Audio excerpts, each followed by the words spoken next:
Bismillahirrahmanirrahim. Assalamualaikum warahmatullahi wabarakatuh. Waalaikumsalam.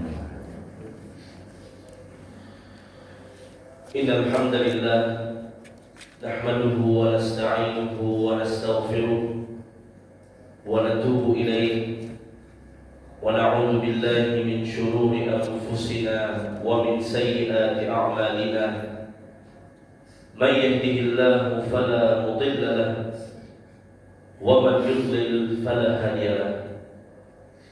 Wa asyhadu an la ilaha illallah wahdahu la syarika lahu wa asyhadu anna Muhammadan 'abduhu wa rasuluh. Allahumma shalli ala nabiyyina wa rasulina Muhammad wa ala alihi wa sahbihi ajma'in wa man tabi'ahum bi ihsan ila yaumiddin. Amma ba'du, kaum muslimin wal muslimat, hadirin wal hadirat, Bapak Ibu pengurus serta jemaah Masjid Surau Darul Jannah yang semoga senantiasa dirahmati Allah Subhanahu wa taala. Amin ya Allah. Puji syukur kehadirat Allah Subhanahu wa taala. Alhamdulillah, Allah senantiasa memberikan kepada kita berbagai macam nikmat dan karunia, terutama nikmat iman, nikmat Islam, hidayah, kesehatan dan waktu luang, sehingga pada subuh ini kita berkumpul di Allah Subhanahu wa taala dalam rangka melaksanakan ibadah dan ketaatan serta menghadiri majelis ilmu. Kemudian salawat dan salam kita mohonkan kepada Allah agar disampaikan kepada Nabi kita Nabi Muhammad sallallahu alaihi wasallam. Allahumma shalli ala Muhammad wa ala ali Muhammad. Semoga salawat dan salam juga tercurah kepada keluarga beliau, kepada ummahatul mukminin, kepada para sahabat dan orang-orang yang mengikuti beliau dengan benar hingga hari kiamat. Bapak Ibu rahmati Allah Subhanahu wa taala, kembali kita melanjutkan kajian tafsir Al-Qur'an. Pada pertemuan sebelumnya pembahasan kita adalah surah Al-Baqarah ayat 190. Insyaallah taala pada subuh ini kita lanjutkan dengan ayat 191 dan 192. Surah Al-Baqarah 191 dan 192. Di ayat 191 Allah Ta'ala berfirman, وَقَتُلُوهُمْ حَيْثُ ثَقِفْتُمُوهُمْ وَأَخْرِجُوهُمْ مِنْ حَيْثُ أَخْرَجُوكُمْ وَالْفِتْنَةُ أَشَدُّ مِنَ الْقَتْلِ وَلَا تُقَاتِلُوهُمْ عند المسجد الحرام حتى يقاتلوكم فيه فإن قاتلوكم فقتلوهم كذلك جزاء الكافرين. Artinya, dan bunuhlah mereka dimanapun kamu menemui mereka,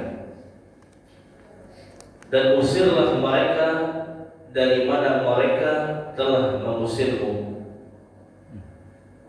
Dan fitnah lebih kejam dari pembunuhan. Dan janganlah kamu memerangi mereka di Masjidil Haram kecuali jika mereka memerangimu di tempat itu. Jika mereka memerangimu, maka perangilah mereka. Itulah balasan bagi orang-orang yang kafir. Bapak Ibu rahmati Allah Subhanahu wa taala, ayat ini merupakan lanjutan dari ayat sebelumnya, ayat 190 terkait jihad, terkait berperang melawan orang-orang kafir. Sebagai sambungannya, Allah memulai ayat ini, waqatuluhum haitsu thaqiftumuhum. Di medan tempur berjumpa dengan orang kafir, bunuh mereka. Karena suasana perang, ya, bukan dalam kondisi aman atau damai. sebagaimana yang ditafsirkan oleh orang-orang yang berpemahaman khawarij atau terorisme. Jadi semua kafir itu dibunuh. Ya, semua kafir mau yang memerangi atau tidak itu halal darahnya. Makanya mereka membuat berbagai macam aksi teror, bom bunuh diri dan lain sebagainya. Bukan. Ini ayat sambungan dari ayat sebelumnya terkait masalah berjihad atau berperang. Di medan tempur, dimanapun ketemu dengan musuh, faqtuluhu, bunuhlah mereka. Bahkan dalam ayat yang lain, fa idza laqitumul ladzina kafaru fadharbar riqab. Dimanapun di medan tempat tempur, di medan jihad, kamu bertemu dengan orang kafir yang berperang denganmu, fadharbar riqab, maka tebaslah batang leher mereka. Begitu Allah berfirman. Karena mereka jelas-jelas memusuhi dengan menegakkan bendera perang melawan orang Islam. Sampai nantinya jihad yang terakhir adalah jihad kaum muslimin melawan Dajjal dan pengikutnya. Ya, nanti kaum muslimin dipimpin oleh Nabi Isa alaihissalam. Ketika itu orang-orang Yahudi bersembunyi di berbagai macam tempat, sampai-sampai tempat itu Allah izinkan untuk berbicara, memberitahu persembunyian orang-orang Yahudi. Dimanapun mereka bersembunyi, mau di balik batu, di balik dinding, bersembunyi dalam tanah, di dalam gunung, di dalam gua. Apa kata Rasulullah SAW? Ya mu'min, hadza kafir, faqtuluh. Wahai orang beriman, di sini ada orang kafir bersembunyi, bunuh dia. Hadis sahih riwayat Bukhari dan Muslim. Ini situasi perang. Ya wajar. Bahkan makhluk-makhluk tak bernyawa pun Allah izinkan berbicara. Di sini ada orang kafir yang bersembunyi, maka bunuh dia. Illa syajaratun wahidah wa hiya syajaratu gharqad. Kata Nabi Muhammad SAW, dimanapun orang kafir bersembunyi di akhir zaman, semua benda akan bicara kecuali satu, yaitu pohon gharqad, pohonnya orang Yahudi. Jadi sekali lagi ini konteks perang. Wa qatuluhum haitsu thaqiftumuhum. Di medan tempur, di medan perang, ketemu dengan orang kafir yang musuhimu, waqtuluhum, bunuh mereka. Ada orang kafir yang tidak memerangi, maka tidak boleh dibunuh. Bahkan membunuh orang kafir yang tidak berperang termasuk dosa besar. Kata Nabi Muhammad SAW, man qatala mu'ahadan lam yarah raihatal jannah wa inna rihaha tujadu min masirati 40 'ama. Siapa saja yang membunuh orang kafir yang tidak bersalah, yang tidak ikut perang, yang damai, aman, maka di hari kiamat dia tidak mencium bau surga, padahal bau surga dapat tercium dari jarak 40 tahun. Ini underline garis bawah yang penting, karena berkaitan dengan situasi perang. Waqtuluhum haitsu thaqiftumuhum. Bunuhlah mereka dimanapun kamu menemui mereka, di medan jihad, di medan tempur. Wa akhrijuhum min haitsu akhrajukum. Usirlah mereka dari mana mereka telah mengusirmu. Artinya tidak boleh sejengkal pun wilayah Islam dikuasai oleh orang kafir. Usir mereka. Mereka berusaha menjajah atau merampas, jangan biarkan begitu saja. Lakukan perlawanan sampai mereka betul-betul terusir. Jangankan terkait jihad, terkait harta pribadi saja. Kalau kita dirampas oleh orang lain, kata Rasulullah, berikan perlawanan. Dalam sebuah hadis Rasulullah SAW mengatakan bahwasanya ada salah seorang sahabat bertanya, ya Rasulullah, ara'aita rajulan yuridu akhdha mali. Wahai Rasulullah, seandainya ada orang yang datang kepadaku ingin mengambil hartaku, ingin merampok, membegal dan lain sebagainya, bagaimana sikapku wahai Rasul? Maka Rasul menjawab, la tu'tihi malaka, Jangan serta-merta memberikan hartamu kepadanya. Maka sahabat kembali bertanya, "Ara'aita in qatalani?" Wahai Rasul, kalau orang yang datang tadi maksa melakukan kekerasan supaya aku harus memberikan hartaku kepadanya, kata Rasulullah, qatilhu, lawan, perangi juga dia. Ara'aita in qatalani? Wahai Rasul, kalau dia membunuhku gimana? Maka Nabi menjawab, anta syahid, engkau mati syahid. Ara'aita in qataltuhu? Kalau aku yang membunuhnya bagaimana wahai Rasul? Maka Nabi menjawab, huwa finnar. Yang merampasmu tadi, kamu membela diri membunuhnya, dia masuk neraka, kamu yang masuk surga. Ini terkait harta pribadi. Kalau dibegal, dirampok, selagi bisa melawan, kita terbunuh mati syahid, dia terbunuh, dia masuk neraka. Sayangnya ini tidak diakomodir oleh peraturan kita. Justru orang-orang yang membela diri ketika dirampas atau dibegal, justru dia menjadi tersangka. Justru dia menjadi tersangka. Sangat disayangkan. Ini contoh untuk kasus pribadi, harta pribadi, apalagi berkaitan dengan Islam, agama, wilayah Islam. Maka jangan sekali-kali tunduk menyerah kepada orang-orang kafir yang menerobos negeri kaum muslimin. Wa akhrijuhum min haitsu akhrajukum. Orang-orang kafir yang menjajah tadi, usir mereka. Tidak boleh mereka menempati negeri-negeri kaum muslim. Wal fitnatu asyaddu minal qatl. Dan fitnah lebih kejam daripada pembunuhan. Di sini kita kadang banyak mindsetnya salah. Fitnah lebih kejam dari pembunuhan, karena kita memahami fitnah di sini dalam bahasa kita. Fitnah seperti menuduh orang berbuat yang tidak benar dengan tuduhan yang tidak bisa dipertanggungjawabkan, itu kan fitnah bahasa kita. Tapi fitnah di sini adalah fitnah dalam bahasa syariat, yaitu al-kufru wasyirk, kekufuran dan kesyirikan.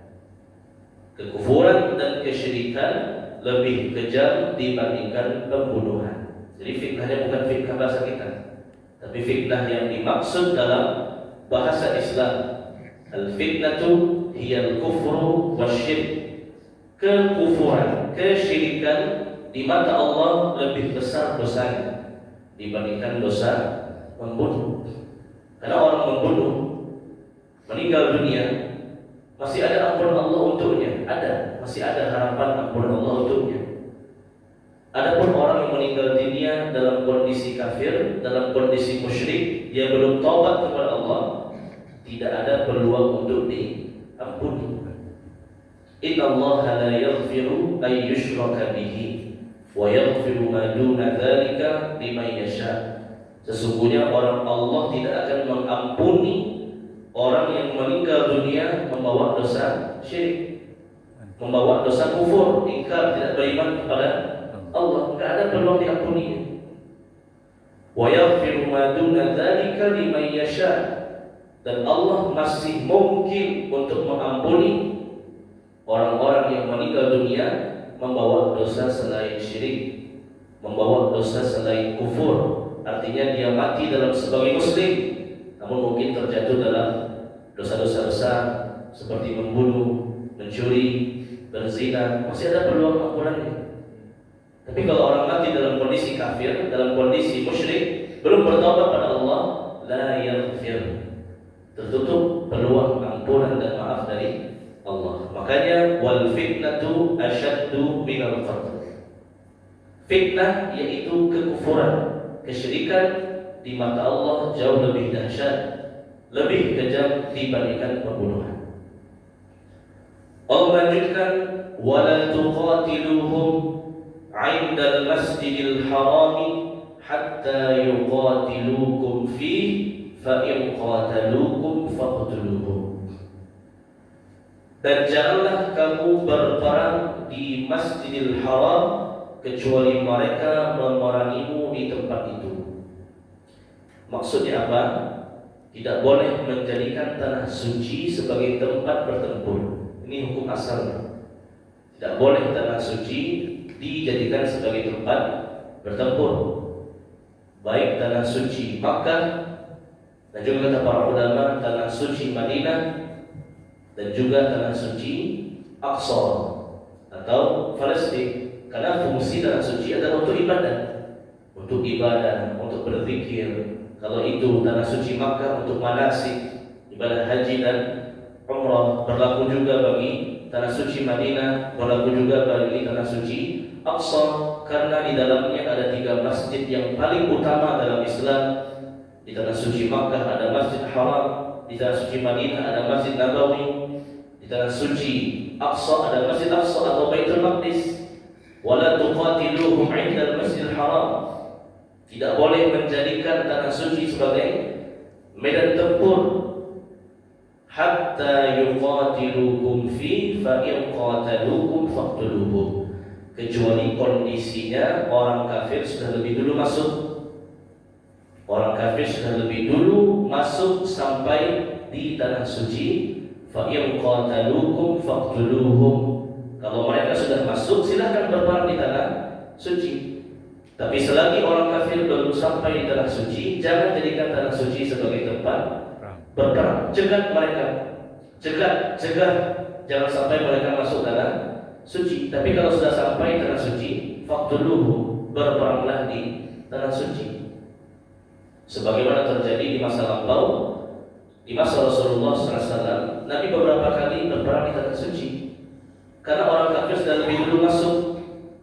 Contohnya Fathu Makkah, penaklukan kota Makkah tahun 8 Hijriah. Waktu itu Makkah dikuasai orang musyrik.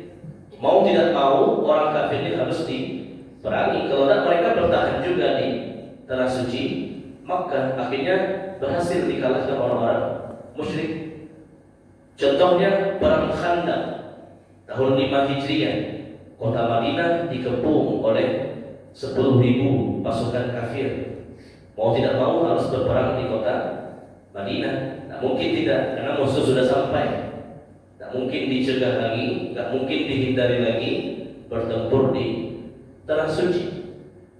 Apalagi perang Bani Khulaifah, perang Bani Qainuqa, perang Bani Nadir, memerangi orang-orang Yahudi yang tinggal di Madinah karena mereka berkhianat. Mereka berkhianat kepada Rasulullah, mereka membuat makar, akhirnya mereka diperangi di tanah suci karena orang kafirnya sudah berada di tanah suci. Tapi selagi belum sampai, wala tuqatiluhum 'indal Masjidil Haram, tidak boleh kamu menjadikan tanah suci sebagai medan tempur, baik Makkah, Madinah maupun Aqsa. Fa in qataluukum faqtuluhum, kalau mereka sudah berada di dalamnya maka perangilah mereka. Seperti di zaman sekarang di Aqsa, orang Israel sudah masuk.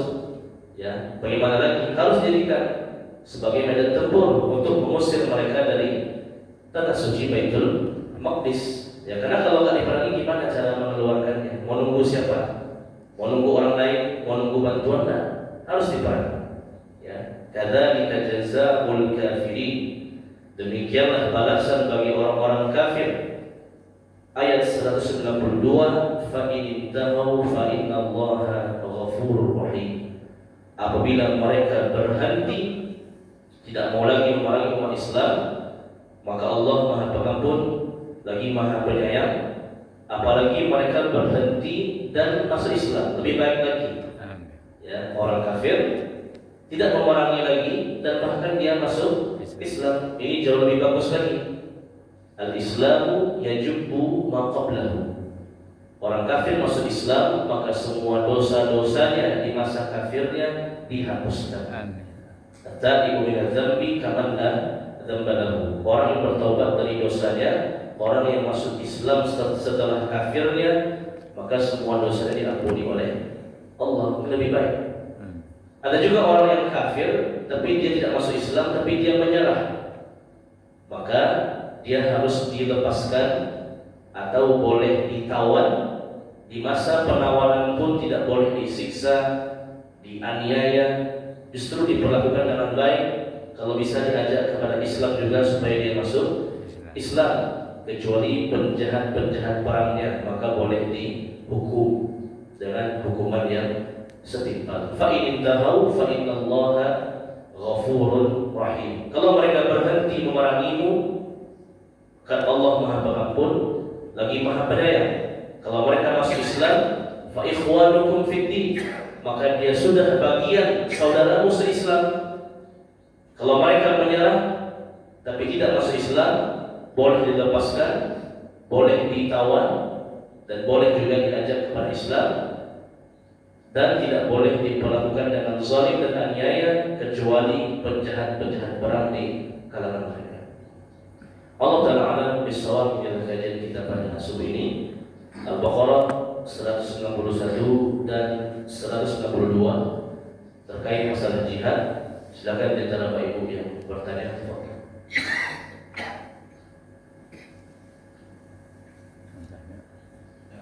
Silakan Pak. Waalaikumsalam warahmatullahi wabarakatuh. Pertama tentang rampasan perang. Ada yang bilang yang dirampas itu yang berkaitan dengan alat perang. Karena saya ini bukan orang uang atau butuhnya gaji saya atau apa. Nah kalau ada alat perangnya kan nantinya melawan lagi kan. Ini kan ada apa semua harta itu. Dan yang kedua tentang membunuh itu. Sekarang misalnya kita ini korupsi mati. Gitu kan. Tapi nggak sesuai hukum Islam. Yang berdosa apa enggak ya? Korupsi dihukum mati. Ya, tapi nggak sesuai hukum Islam kan. Tidak sesuai hukum Islam. Kan ya, kalau berdosa, kalau ikut berdosa siapa? Mulai dari presiden sampai pelaksanaan. Baik. Ya, yang pertama harta rampasan perang ini bukan hanya senjata yang diperangi. Senjata yang diperangi itu pun juga termasuk bagian dari rampasan perang. Adapun negeri atau harta dari wilayah orang kafir yang berhasil ditaklukkan, maka secara ayat diperbolehkan untuk mengambilnya. Ya, wa awrathakum ardahum wa diyarahum wa amwalahum wa ardan lam tata'uha. Dan Allah mewariskan kepadamu bumi mereka, harta mereka, dan apapun yang mereka miliki. Ini jihad ofensif, jihad meluaskan kekuasaan umat Islam. Dan jihad ofensif umat Islam itu didahului dulu dengan dakwah, mengirimkan surat. Ya, ada aba-aba ancang-ancangnya. Beda dengan orang kafir, ketika mereka meluaskan kekuasaan, mereka langsung serbu. Dalam Islam tidak. Dalam Islam, ketika akan meluaskan kekuasaan, itu dikirim surat, didakwahi dulu, diajak kepada Islam. Kalau tidak, maka baru diultimatum. Konsekuensinya diperangi. Kalau kalah perang, maka harta-harta mereka menjadi rampasan perang. Ada aturannya. Sebagaimana Rasulullah, para sahabat ketika mereka ekspansi, itu semuanya dikirimi surat dulu. Orang Romawinya, Persianya, orang Mesirnya, semua penguasa dunia ditulisi surat. Aslim taslam. Wahai penguasa-penguasa bumi, masuk Islamlah, kamu akan selamat. Kalau tidak masuk Islam, kamu tidak akan selamat. Kami akan datang dengan tentara yang lebih mencintai kematian dibandingkan kehidupan. Begitu bunyi ultimatum surat dari Rasulullah, diteruskan oleh Abu Bakar, Umar, Uthman, Ali, dan khalifah-khalifah yang berikutnya. Yang kedua, jihad ekspansi ini hanya berlaku bagi negara-negara kafir yang tidak punya hubungan baik, dengan negeri Islam. Adapun sebuah negara kafir yang sudah punya perjanjian damai, itu nggak boleh jihad ekspansi, tetap dengan dakwah. Ya. Adapun yang tidak ada hubungan baiknya, maka ini boleh. Karena siapa yang dulu? Mungkin mereka yang dulu menyerang atau kita yang dulu menyerang mereka. Adapun yang sudah ada terikat perjanjian damai, kalau ini perang, batalkan dulu damainya. Kalau masih berlanjut damainya, tidak boleh ekspansi ke sana. Jadi jihad ofensif, jihad ekspansi ini pun ada aturan dalam Islam. Dan orang kafir yang diambil harta rampasan perangnya pun sudah dikasih tahu konsekuensi kalau mereka tidak masuk ke dalam Islam. Beda dengan orang kafir yang langsung nyerbu, langsung membumi hanguskan, langsung memporak-porandakan tanpa apa-apa, boleh. Nah, karena ini aturan perang orang kafir, dalam Islam tidak. Yang diekspansikan, diperangi adalah yang tidak punya hubungan damai, perjanjian damai. Seperti Islam di masa Rasul dengan negara-negara kafir yang lain itu nggak ada hubungan damai, maka boleh diperangi. Karena antisipasi juga, mungkin mereka dulu yang menyerang atau kita dulu yang menyerang mereka. Tapi dengan kabilah-kabilah di masa Rasul yang ada hubungan damai, Nabi tidak perangi. Tapi justru menjaga hubungan dengan orang kafir tersebut, jangan sampai terjadi pertumpahan darah, justru melalui dakwah-dakwah saja. Seperti di negeri Yaman. Di masa Rasul negeri Yaman itu penganut Yahudi dan Nasrani.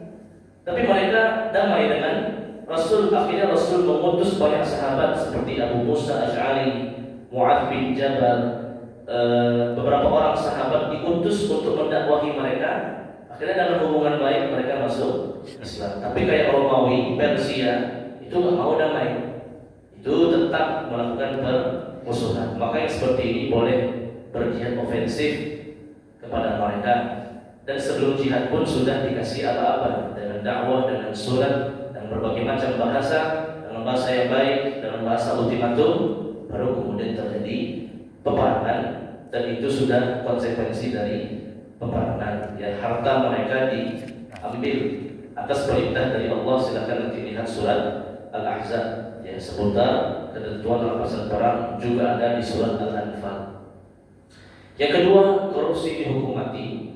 Ya, terkait korupsi tidak ada ayat atau hadis yang menjelaskan hukum spesifiknya. Kalau mencuri kan ada, dipotong tangan. Kalau berzina ada hukumannya. Kalau dia belum menikah dicambuk 100 kali. Kalau dia sudah menikah dirajam sampai mati.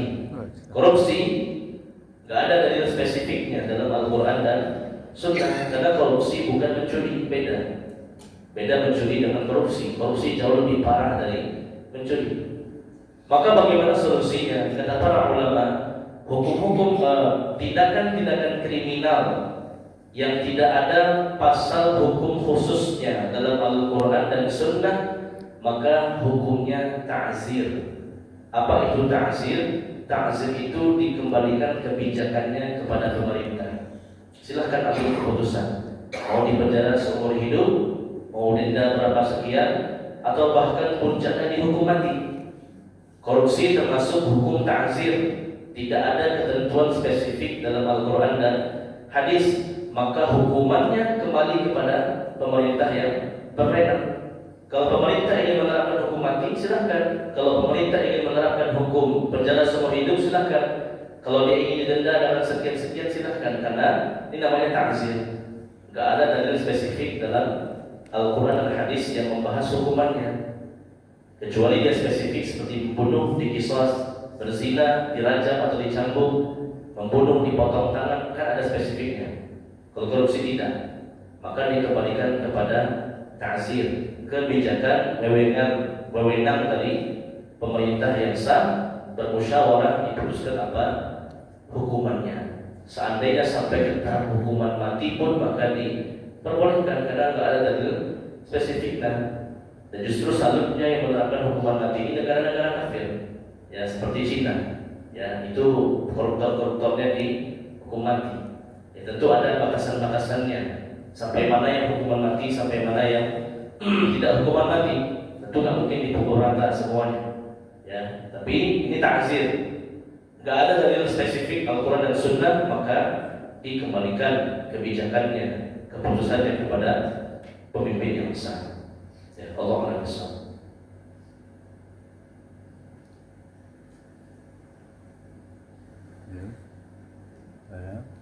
Baik, kita cukupkan. Mudah-mudahan bermanfaat, dapat kita pahami, dapat kita amalkan. Terlebih terkurang mohon dimaafkan. Subhanakallahumma wa bihamdik, asyhadu an la ilaha illa anta, astaghfiruka wa atubu ilaik. Wa sallallahu ala nabiyyina Muhammad wa ala alihi wa sahbihi walhamdulillahi rabbil alamin. Wabillahi taufiq wal hidayah. Wassalamualaikum warahmatullahi wabarakatuh. Waalaikumsalam.